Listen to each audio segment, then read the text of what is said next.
Scientists are mounting what they say is the world's first effective attack on a widely used encryption method using a quantum computer. The command center was a fortress of glass, steel, and silent precision. Hidden deep within the sprawling grounds of NASA's Advanced Computation Facility, the lab was more secure than some military bunkers. It wasn't just the security cameras. On every corner or the biometric scanners at every door, it was the unshakable sense that the walls themselves were listening. No cell phones, no personal devices. Even the air felt controlled, filtered, sterilized. As though the very oxygen was monitored for threats, at the heart of it all sat the reason for such suffocating security. Atlas. That was the code name whispered. Among the small group of people who had clearance to see it, officially, it was NASA's next-generation quantum computing array. Built to push the boundaries of predictive modeling, simulate deep space anomalies, and assist in solving problems. Decades ahead of current technology. Unofficially, some called it the closest thing humanity has to a crystal ball, unlike any conventional supercomputer. Atlas didn't process data line by line. It worked in sprawling webs of probability, weaving together millions of possible outcomes at once. It didn't just answer questions. It anticipated them, leaping ahead in ways even its programmers struggled to explain. Its processors operated at temperatures close to absolute zero. The machine encased in a glass chamber with tendrils of silver cabling descending like the roots of a frozen tree. Over the past year, Atlas had been quietly assisting on projects that most of the public had never heard about.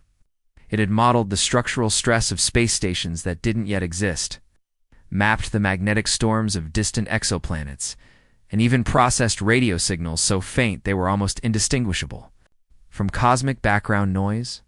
Every success had been documented, classified, stored away where no journalist or civilian could pry it loose. The date was March 12, 2028, a Tuesday. Outside, the skies over Houston were a pale winter blue, deceptively calm. Inside, at exactly 9:46 a.m., Atlas was scheduled for what everyone expected to be a routine calibration test run involving a combination of astrophysical data from the James Webb Space Telescope and predictive algorithms designed to detect anomalies in deep space. For most of the morning, the lab had hummed with the quiet confidence of repetition. Fingers clattered on keyboards, technicians exchanged muted observations, and massive display screens projected streaming columns of numbers alongside shimmering simulations of distant star fields. Dr. Eleanor Voss, the lead quantum systems engineer, leaned against the edge of the main console, watching as Atlas processed the incoming dataset. She'd seen this kind of run a dozen times before. It was supposed to be boring, predictable, but somewhere between the 8th and 9th processing cycles, the pattern shifted. It wasn't obvious at first, just a faint flicker in the data feed, a subtle distortion like a skipped frame in a video. A junior analyst named Victor caught it, his brow furrowing as he leaned in. "Did anyone see that?" he asked, his voice cutting through the soft hum of the room. Heads turned toward the primary display, the stream of projected probabilities. Normally, a blur of fluctuating percentages had slowed to an unnatural crawl. Then, without warning, the numbers snapped into place not as shifting probabilities, but as fixed, unchanging values. That alone was impossible. By definition, quantum simulations were never absolute. The room began to quiet, the usual rhythm of keystrokes halting one by one. A strange static filled the air, not from the speakers, but from somewhere in the mind the way a silence can sometimes feel louder than noise. On the main screen, a single string of coordinates appeared, followed by a timestamp. The timestamp was precise down to the millisecond, its date just days away. For a few seconds, no one spoke. Then Dr. Voss stepped forward, her voice steady but laced with an edge no one missed. "Cross-check that with the web data now." Technicians scrambled, the clatter of keyboards returning in a nervous staccato. Within moments, the results confirmed it. Those coordinates pointed to an empty region of space, thousands of light years away. Nothing was supposed to be there.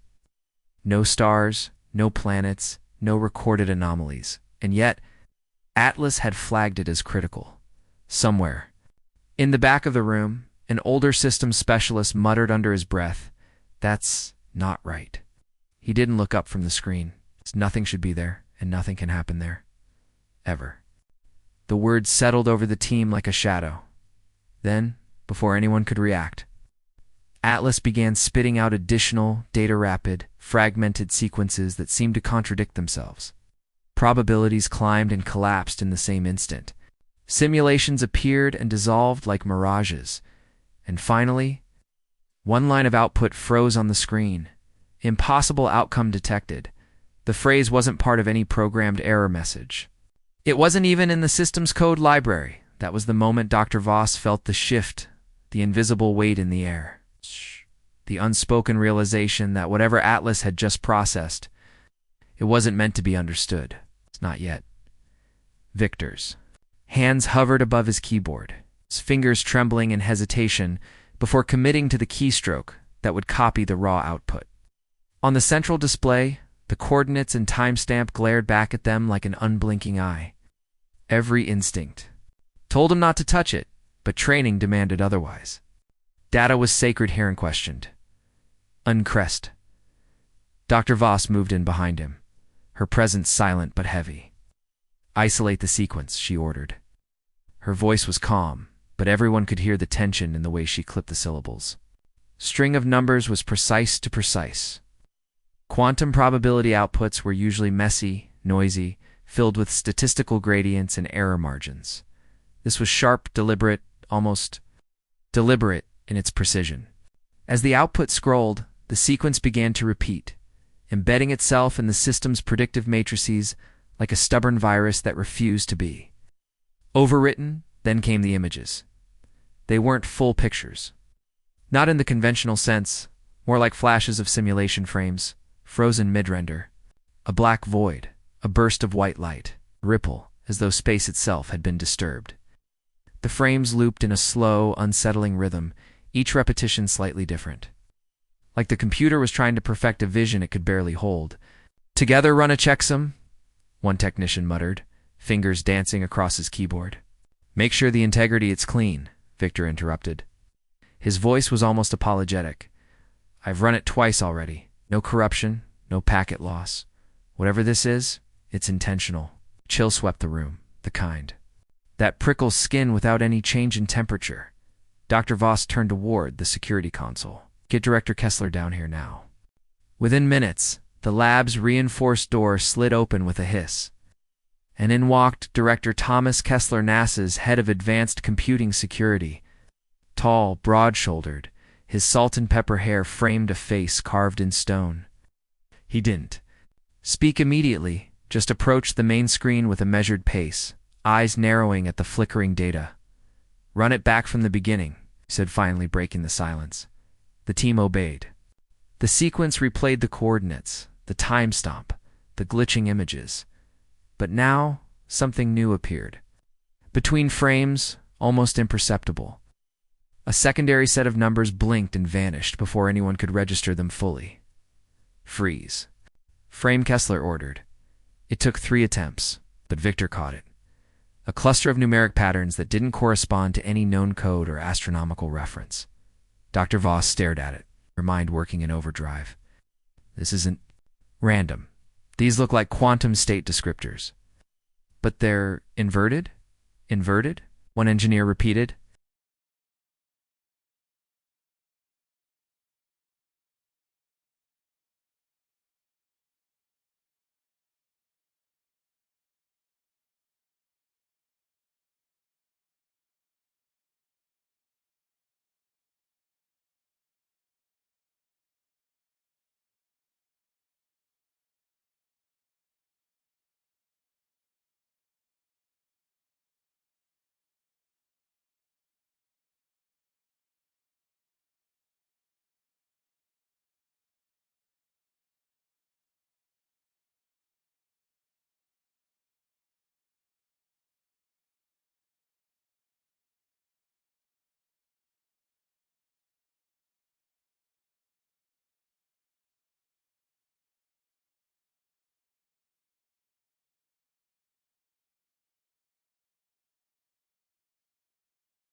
Yes, she said slowly, almost speaking to herself.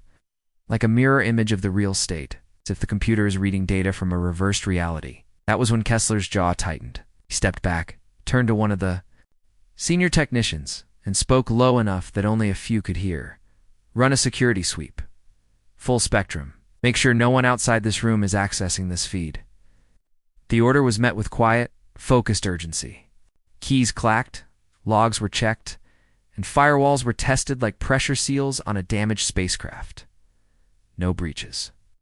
No foreign pings. No evidence of any outside interference.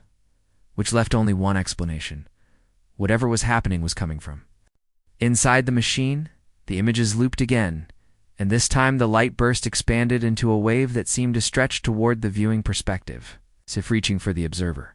The simulation data following it was nonsensical gravity wells fluctuating, light bending in directions that defied relativity, temporal markers counting backwards. That's not possible, whispered one of the astrophysicists. Time can't. He stopped himself before finishing the sentence, because the data in front of them had already finished it for him. Kessler looked to Voss. What exactly are we looking at? She hesitated, scanning the numbers as though some hidden meaning might reveal itself if she just stared hard enough. If this is correct, she exhaled slowly. We're looking at a future event. One that, according to this, has already happened. Murmurs rippled through the room, a collision of disbelief and fear. Future events were theory, speculation, the stuff of sci-fi panels and late-night documentaries, not raw, unfiltered output from a billion-dollar NASA quantum system. Time stomp, Kessler demanded. Victor brought it up again. The date glared in bold. March 15th, 2028 to 14 hours, 27 minutes, and 16 seconds UTC. That's, he glanced at the clock in the corner of his monitor. 72 hours from now. No one spoke for a long moment. The hum of cooling systems filled the silence. The low whir of servers processing data like a heartbeat in the background. Lock this room down, Kessler finally ordered. No one leaves until I say so. The steel shutters slid over the lab's glass walls, plunging the space into an enclosed metallic twilight. Phones were confiscated, terminals disconnected from external networks. It felt less like a research facility now, and more like a war room preparing for an unseen battle. Still, the machine kept working, oblivious to the growing tension in the humans watching it. More data streamed in, each sequence adding another layer to the unsettling picture. Gravitational distortions, thermal spikes, and something that looked eerily like a waveform signature, except the signature matched nothing in any known database. Doctor, Voss stepped closer to the screen, her reflection blending with the flickering output. If Atlas is right, she said softly, something will happen at those coordinates in 3 days. Something big enough to distort space-time itself. Kessler countered. Atlas is malfunctioning and feeding us noise. Then, why does the noise have a time stomp? She shot back. The air between them thickened. In that moment, both knew the real problem. Whether Atlas was right or wrong, either scenario was dangerous. If it was correct, they had 3 days to prepare for an event no one understood. If it was wrong, it meant their most advanced computing asset was generating false predictions with surgical precision. And that too could lead to catastrophe. But the next output left no room for debate. A single phrase appeared beneath the looping images, pulsing in stark white letters against the black background. Word of the anomaly didn't stay confined to the locked lab for long. By the next morning, whispers had already begun circulating through the upper levels of Nazi-encrypted emails sent at odd hours. Brief hallway conversations cut short when anyone unfamiliar approached. What had been a closely guarded output was now a growing ripple.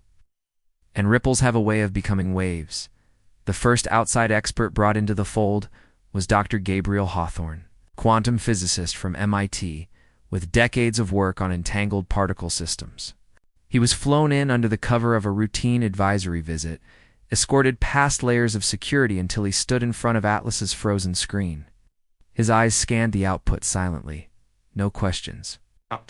no casual greetings. After several long minutes, he leaned in, hands on his knees, and whispered just loud enough for Dr. Voss to hear. "If this is real," he said, "you're not looking at a prediction. You're looking at a pre-recorded inevitability." Everyone agreed. Dr. Michelle Abrams, veteran astrophysicist who had helped classify countless deep space phenomena, dismissed the output as a misinterpretation of non-local interference. She argued that highly velo quantum simulations could create illusory events if data from different observational timelines collided during processing. "It's like hearing echoes from conversations that never happened," she explained. "Computer isn't showing the future, it's just getting lost in its own mathematics." Her voice was confident, but the way she kept glancing at the time stamp betrayed an unease she couldn't quite mask. Meanwhile, Kessler had quietly reached out to someone who wasn't on any official roster, a former NASA systems architect known only to a few by his first name, Alan. He hadn't worked with the agency in over a decade. Leaving abruptly after what he called philosophical differences with upper management, when Kessler called, Alan didn't seem surprised. "This isn't the first time, is it?" Kessler asked.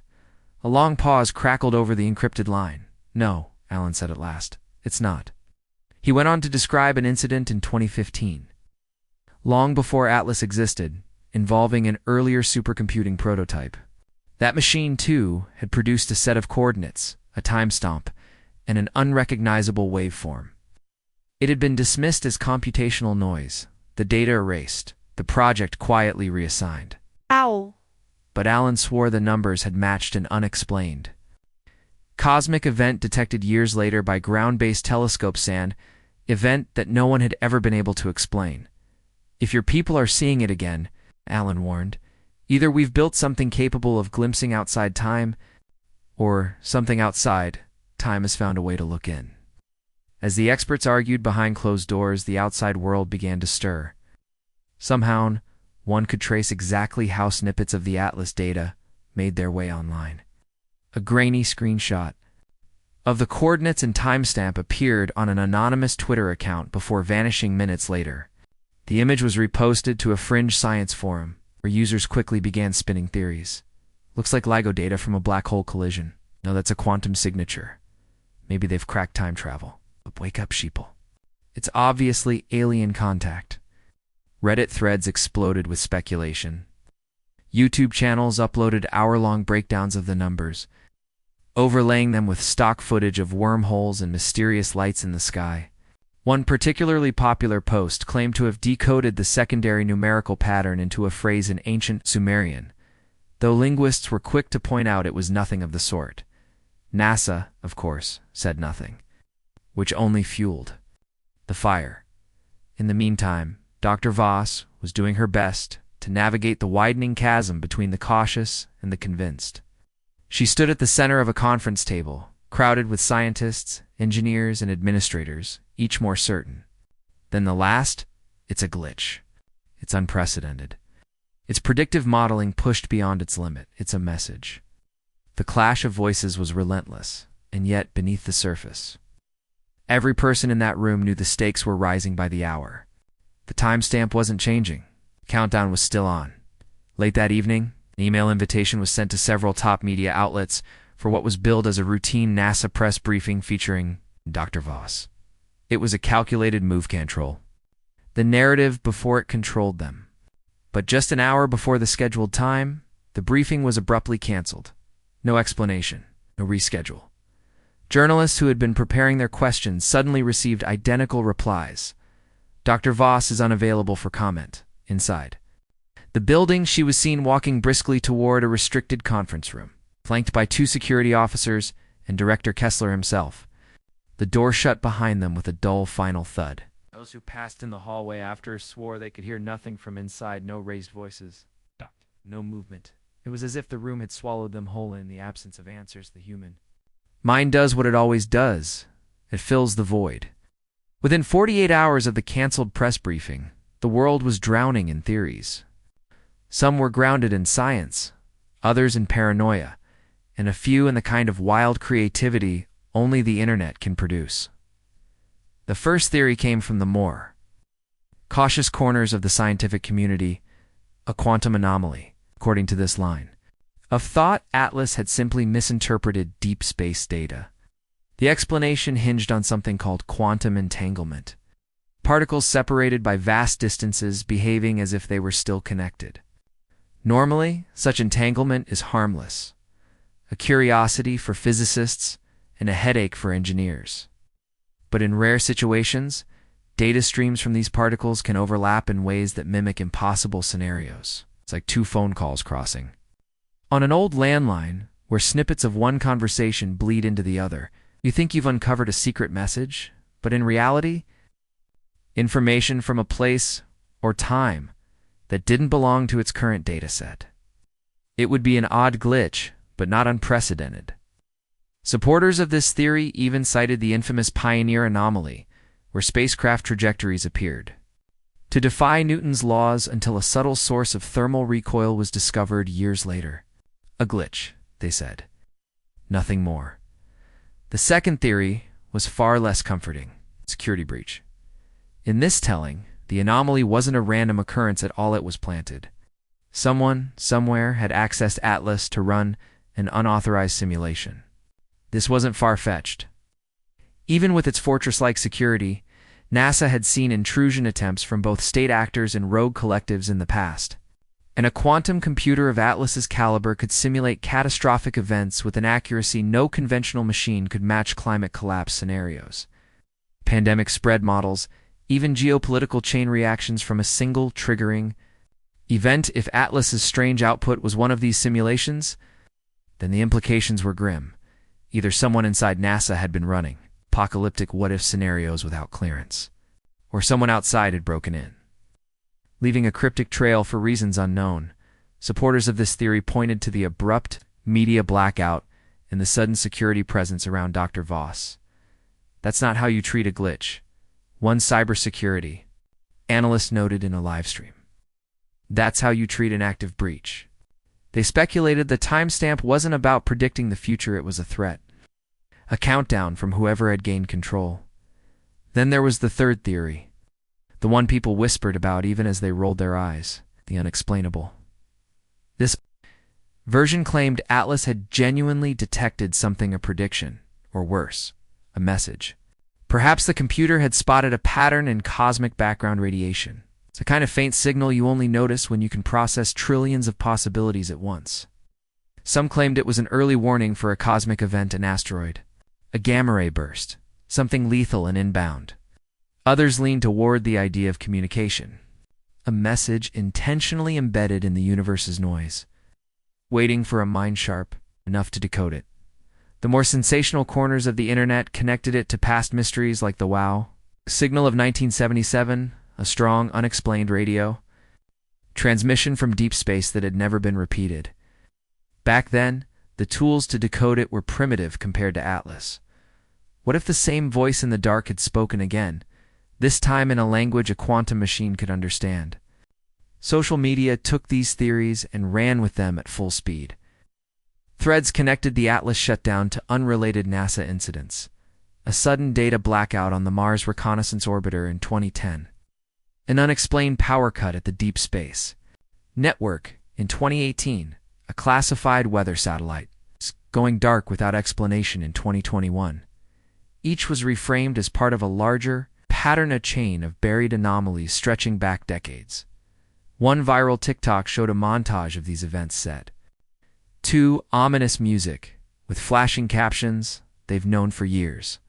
It ended with a still image of Atlas's frozen output, overlaid with the words, "The clock is ticking." The conspiracy web expanded daily. Former employees who had never set foot near Atlas suddenly claimed insider knowledge. Amateur astronomers scoured telescope archives for matching signals. Anonymous users on encrypted forums posted long, detailed breakdowns of how quantum computers could pierce the veil of time. Whether they believed it or just enjoyed the ride didn't seem to matter. Its new post fed the fire. And then came the twist a week after the shutdown. A small group of investigative journalists obtained a leaked internal memo, dated 2 years before Atlas even came online. Buried within it were classified summaries of early quantum simulations run on a different NASA prototype. The memo described anomalous output of unknown origin that matched almost perfectly the current atlas, dated down to the structure of the waveform and the format of the Timmets. The kicker: that earlier anomaly had been marked as archivano. Further investigation required and quietly locked behind multiple layers of clearance. The attached notes were sparse, but chilling.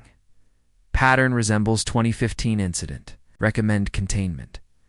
To those who had been following the theories, the implication was staggering. This wasn't a one-time glitch, or a new security breach, or even a single strange message from the cosmos. This was a recurrence, a pattern repeating over years, possibly decades. If the timestamp was real, and if the meaning behind it was the same each time, then Atlas's message wasn't new. It was an echo, and echoes, no matter how faint, always come from something that made a sound in the first place.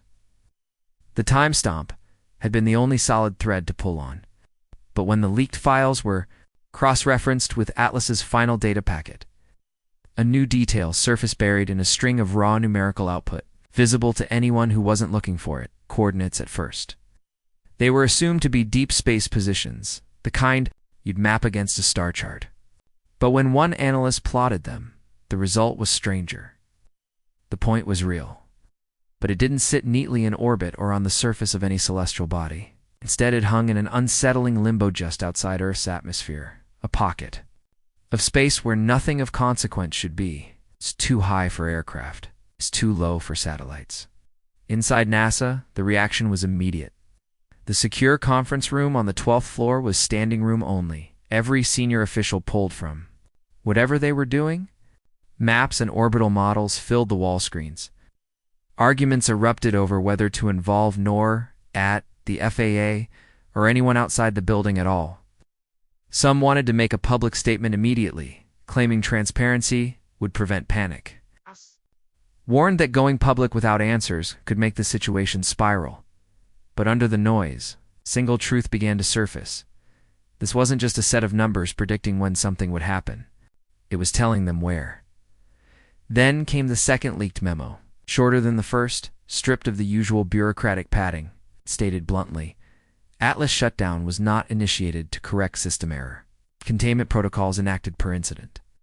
Protocol Alpha 9. The rest was redacted, pages replaced with black bars that felt more ominous than any words could. Containment, not repair. That one word shifted the mood from tense to suffocating. Containment meant they weren't just trying to figure this out, they were trying to keep it from spreading. The next day, whispers started about a small breakaway group within the science team. While the official Atlas network was locked down, these scientists had secured access to a mirrored environment, shadow simulation system no one outside their circle knew about. They claimed it was the only way to keep probing the coordinates without risking the full wrath of NASA security. Dr. Elena Marquez, a mission planner known for her icy precision under pressure, became the unofficial lead. Alongside her were Ravi Iqbal, a quantum systems engineer with a reputation for finding loopholes in protocols, and Dr. Howard Klein, an astrophysicist who had spent his career chasing anomalies and cosmic radiation.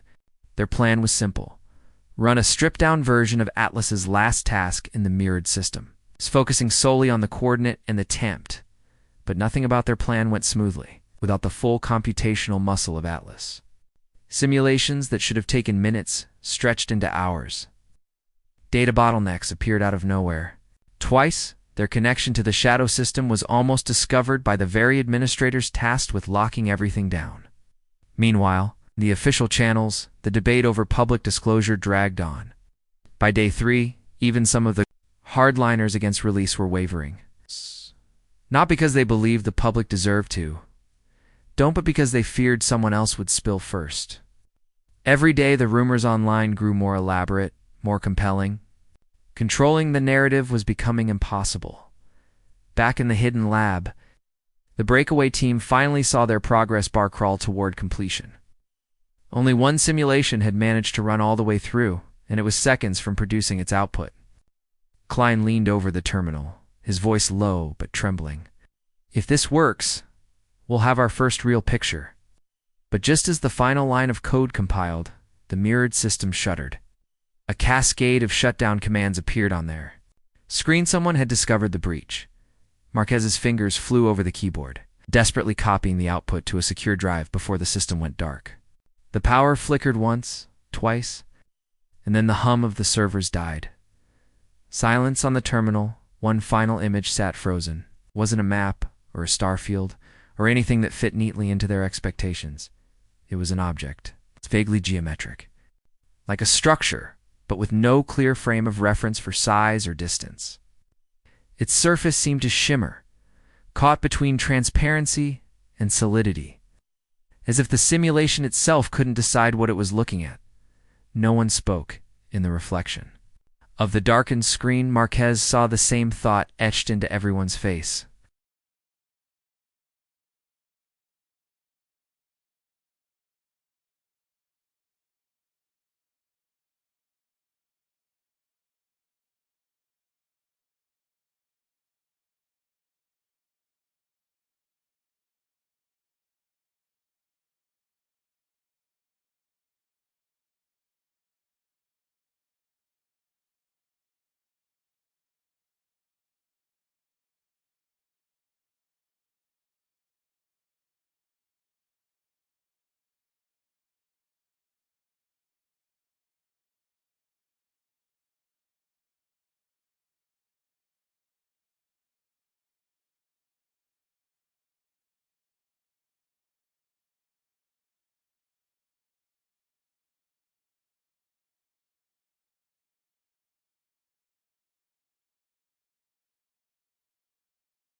They had no idea what they were seeing, only that, whatever it was exactly where the coordinates pointed. And the timestamp was drawing closer. If the coordinates and the shimmering, possible image were real, then the implications went far beyond a curious scientific footnote. It meant Atlas had peered into something that wasn't supposed to be visibly there in space, in time, or in the fragile boundary between the two. And if the timestamp still held true, the event was racing toward them whether they understood it or not. In the days that followed the leak, conversation shifted from hushed technical briefings to full-on existential debate. What happens to a world that suddenly believes the future can be calculated, printed out, and pinned to a corkboard like an airline departure schedule? For centuries, humanity had operated under the assumption that tomorrow was a question mark, shaped by billions of small choices. But a quantum computer, one that could weave together every measurable interaction in the universe, it erased the question mark entirely. To the scientific community, the idea was intoxicating and terrifying. In equal measure, imagine being able to forecast an asteroid strike decades in advance, or detect the first microsystem